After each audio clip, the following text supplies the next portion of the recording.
अरे दामाद जी, आप अचानक, ना कोई फोन ना कोई मैसेज। नमस्ते।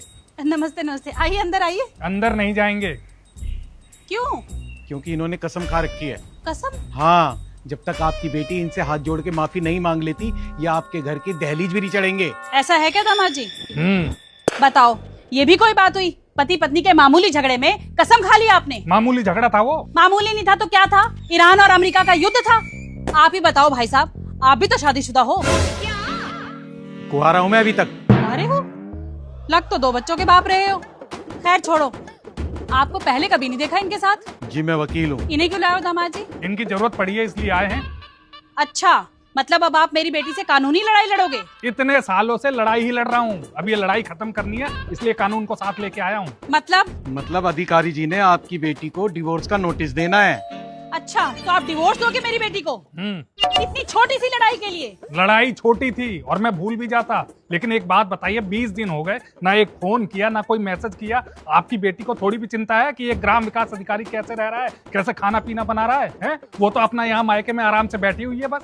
अरे तो खाना बनाने के लिए मैंने भेजी तो थी अपनी बहन की बेटी आपके घर। अरे लेकिन वो भी तो टेम्परेरी इलाज था ना। तो आप क्या चाहते हो? परमानेंट इलाज करवाना?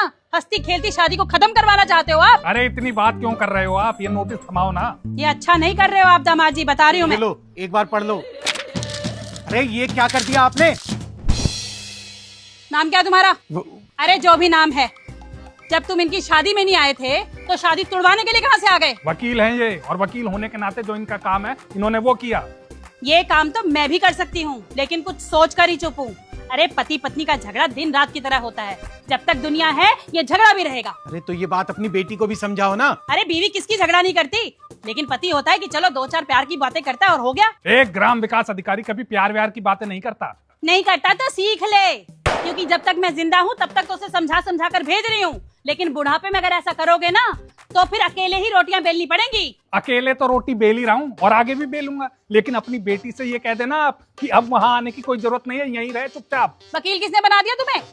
ये तो मेरी बेटी है नहीं यहाँ पे, पार्लर गई हुई है आईब्रो बनवाने के लिए, नहीं तो वो ये देखती सुबह सुबह तो क्या बोलती? देख रहे हो वकील साहब, यहाँ बिना पत्नी के गोल रोटी नहीं बन रही, और इनकी बेटी गई है पार्लर, वो भी आईब्रो बनवाने। फोन करिए अपनी बेटी को और बोलिए फेशियल भी करा ले, जरूरत पड़ेगी दूसरी शादी में। चलिए। और इस बार नोटिस भिजवाऊंगा डाक से। बड़ा वकील वकील करे जा रही थी। अरे जाओ जाओ, ये गीदड़ भभकिया किसी और को देना जाकर। एक बात सुन लो, मेरी बेटी तो इतनी सुंदर है कि उसकी तो दूसरी शादी हो भी जाएगी इस उम्र में, लेकिन तुम्हारी टकलू टाट पे तेल मालिश करने वाली दूसरी नहीं मिलेगी। हाँ, बड़े आए नोटिस देने वाले।